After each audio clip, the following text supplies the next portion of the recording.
Let's go.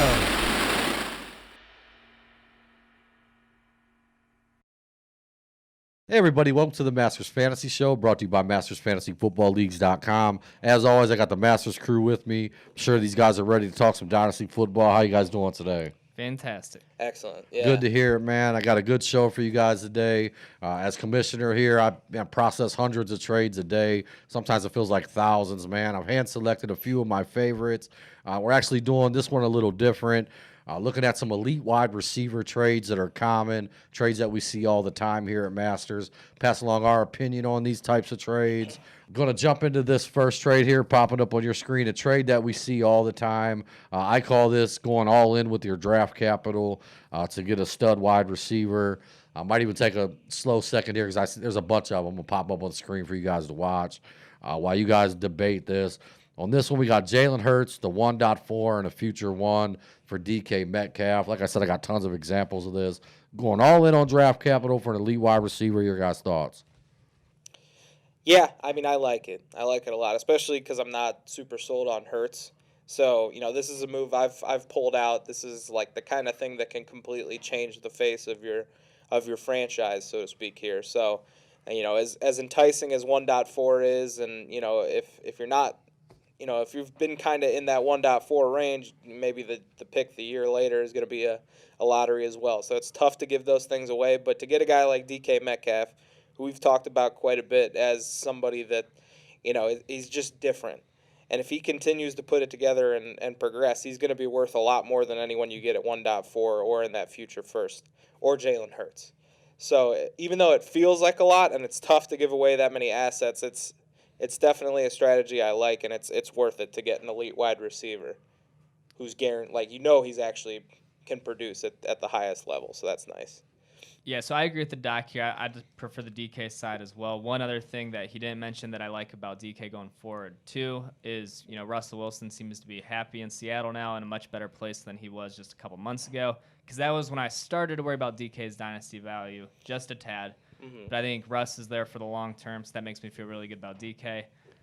Only caveat on the other side, I will say, ETN's kind of who I've penciled in there, the 1.4 in most drafts. And if he does what I think he can do and give you an Alvin Kamara-type rookie year, his dynasty ADP could shoot up to early first round in startup leagues next year. So if that's the case, maybe, adding that future first as well, there's still just a small chance of that happening. So go with the proven guy like DK, but the other side could pay off as well. Okay, give me an example of a couple other young receivers you'd put over there with DK Metcalf and still make this trade. Justin Jefferson? Yeah. Probably. Yeah. CD Lamb? Yep. Yeah. And, anybody else come to mind that you'd make? A.J. Brown. A.J. Brown? Yeah, probably. Those DK, A.J. Brown, CD, and Jefferson, I kind of grouped those guys all together. And I think I'm ready to add Jamar Chase to it already before he's even played it down. Ooh, that's kind of like nice. my group of young receivers that are there. I'm trying to think of the next group of outside guys looking in, maybe I was gonna say, Calvin Ridley. Yeah, to me that I'd rather have the other side now. Even now that he's top dog. He's like 27 already. Yeah, the age there. Yeah, that's true. Yeah. All right, good stuff. Next trade here, just one of my favorite ones, man, because we actually had, both these trades were accepted when I hopped in this league. The first guy got the trade. The second guy, you clicked the button too late. But I just like that there was two examples of someone. 4 minutes apart. Yeah, 4 minutes apart. So basically what I had wrote down on this, a trade that we see all the time, and that's going to be a young name with a ton of upside and a proven vet, toss in a couple picks and go after one of these elite wide receivers. And I love that there was two of them because you see it twice. He went after Lamb and it got accepted. He went after Diggs and it got accepted. Yeah. Both guys that I think are elite. But which side of this would you rather be on? Giving up the young guy with a lot of upside and a vet, or are you going after that elite wide receiver? So real quick, at first I was thinking, he sent these out to different owners and they both got accepted 4 minutes apart. It was the same guy he sent both to. So did the one guy? I see that. Yeah, accept really one Patriots D. I think this is what it boils down to. The same guy accepted both trades. But anyway, which side would I rather have? Ooh, that is so tough. I'm gonna say CD and or Diggs. Well, yeah. It's the same trade. The only right, yeah. But I think the CD one is the best. Would you not say no to, or would you not say yes to Diggs? I'd say yes to Diggs too. Okay. Yeah. as a Thielen owner, this makes me want to go make some trades after the show's done and just see what I can get. And part of it is, Laviska Shenault's a guy that I've really liked. I liked him coming out of Colorado, but he is a guy that's getting a lot of pubs so far in the offseason. They say he looks really good, and I mean, he is a super talented guy. I don't know. I just, at the end of the day, I want a guy like a CeeDee Lamb or a Stephon Diggs that I feel, confident in being a true number one receiver. As much as I like Laviska, I don't know that he ever reaches that point. And again, I love Thielen too, but he's no spring chicken. So I like the idea behind it. And for me, I'd rather have the best player in the deal. I agree. I gotcha. Because I'm thinking of some other scenarios that would be like really similar. It would be like maybe even like a Jerry Jeudy and a Robert Woods.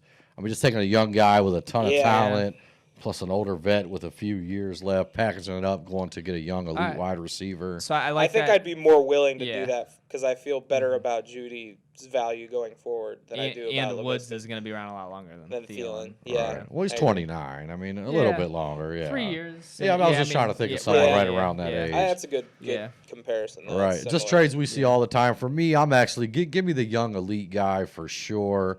I think this is a trade where, guys looking and taking advantage of. I mean, you're just taking a guy who still has a ton of upside. We don't know about Laviska Shenault. Adam Thielen, probably a good year or two left. Getting an elite guy for 10 years. That's the side I'd rather be on. Trade we see all the time, though.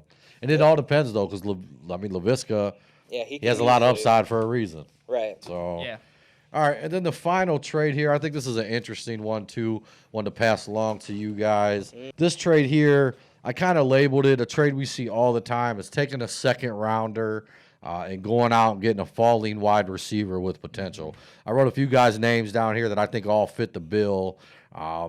Hollywood Brown being one of them. I think McCole Hardman, Mike Williams, Henry Ruggs, Jalen Reagor. I think there's a whole plethora of guys you can throw in there, probably 20 more. Guys who, they're still got some name value, but definitely slipping. Are you going out there giving up a second rounder for one of these guys, or what side would you rather be? Or would you rather keep your second rounder and take a chance on a guy that's coming in, who hasn't even had time to slip and not look like he might not be NFL ready? Right. So I think there are some guys in the second round. I mean, that's the thing, is that you kind of have to project a little bit. Like a guy like an Elijah Moore, I feel like I would take over, a lot of those names you mentioned. But, then there's also a good chance he's not there at 2.4.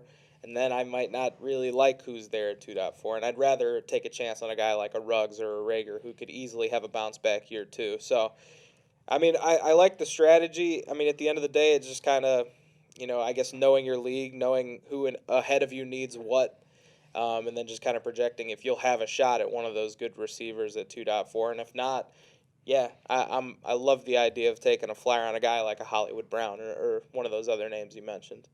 Yeah, it's so tough because I completely agree. I think, it all depends on your draft board and how you see it. Because I really love a lot of these receivers who are getting drafted late first, early second round, like Elijah Moore, like Rondale Moore, like Terrace Marshall. The list goes on and on. But, you mentioned some of these second-year guys, like a Ruggs, like a Reagor. Yeah, it's, you do want to take that shot on them. In this particular trade, I think I'd rather have the 2.4. But it gets tricky because there's a lot of these young guys. And I like being patient with guys.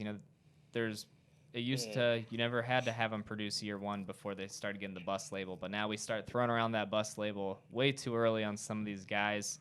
Sometimes it takes 2 to 3 years. So I don't like giving up too soon. But I like the 2.4 this year. All right, good stuff, guys. Once again, 3 examples of trades we see here all the time when guys are going out trying to get elite wide receivers. Hopefully us showcasing these, talking about a little bit, helped you out with your dynasty team.